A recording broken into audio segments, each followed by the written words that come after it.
যুগপথ আন্দোলনের সঙ্গী 7 দলের সঙ্গে 300 আসনে প্রার্থী চূড়ান্ত করেছে জামায়াতে ইসলামী। 21 ডিসেম্বর এ বিষয়ে ঘোষণা আসতে পারে বলে দলগুলোর একাধিক শীর্ষ নেতা জানিয়েছেন। তারা বলছেন এখন প্রতি আসনে আলাদা প্রার্থী মনোনয়ন দিয়ে নির্বাচনী প্রচার চলছে। প্রার্থী চূড়ান্ত হলে এক আসনে এক প্রার্থীর পক্ষে 8 দলের নেতাকর্মীরা কাজ করবেন। 19 ডিসেম্বর 8 দলের প্রধানদের বৈঠক রয়েছে। সূত্র জানায় ওই বৈঠকে চূড়ান্ত হবে কোন আসনে কোন দলের প্রার্থী চূড়ান্ত মনোনয়ন পাবেন। বৈঠকটি হওয়ার কথা ছিল গত 16 ডিসেম্বর। কিছু বিষয়ে সমঝোতা না হওয়ায় শীর্ষ নেতাদের বৈঠক পিছিয়ে দেওয়া হয়। 5 দাবিতে যুগপথ আন্দোলন থেকে ইতিমধ্যে জামায়াত 8 দলের ব্যানারে এক হয়েছে। অন্য দলগুলো হলো ইসলামী আন্দোলন বাংলাদেশ, বাংলাদেশ খেলাফত আন্দোলন, বাংলাদেশ খেলাফত মজলিস, নেজামে পার্টি, জাতীয় গণতান্ত্রিক পার্টি ও বাংলাদেশ ডেভেলপমেন্ট পার্টি।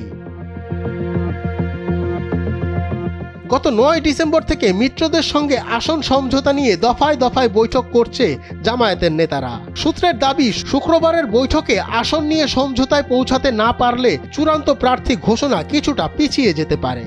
যদিও মিত্র দলগুলোর নাম প্রকাশে অনিচ্ছুক নেতারা বলছেন 21 ডিসেম্বর 300 আসনে চূড়ান্ত প্রার্থীর তালিকা ঘোষণা করা হবে। বাংলাদেশ খেলাফত মজলিসের সিনিয়র নায়েবে আমির মাওলানা ইউসুফ আশরাফ বলছেন প্রার্থী বাছাই নিয়ে 9 ডিসেম্বর থেকে কয়েকটি সভা হয়েছে। এসব সভায় কার কোথায় শক্তিশালী প্রার্থী আছে তা উঠে এসেছে।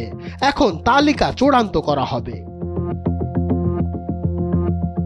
এদিকে আগামী শনি রবিবারে চূড়ান্ত প্রার্থীর ব্যাপারে সিদ্ধান্ত আসতে পারে বলে জানিয়েছেন খেলাফত মজলিসের মহাসচিব ডক্টর আহমদ আব্দুল কাদের।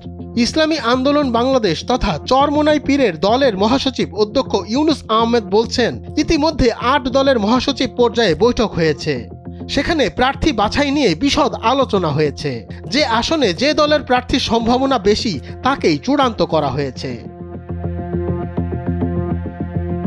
ডেস্ক রিপোর্ট, সময়ের আলো।